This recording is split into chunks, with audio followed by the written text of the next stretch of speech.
क्या आपको सर्दी जुकाम ने परेशान कर रखा है? दवा नहीं खाना चाहते?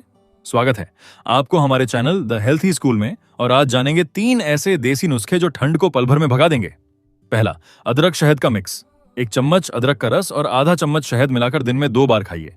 गले की खराश, खांसी और ठंड दोनों दूर भागेंगे। दूसरा, भाप लेना मत भूलिए। एक बर्तन में गर्म पानी लें, उसमें थोड़ा सा अजवाइन या यूकेलिप्टस ऑनियल डालिए और गहरी सांसें लीजिए। नाक जाम हो, मिनटों में खुल जाएगी। तीसरा, हल्दी वाला दूध।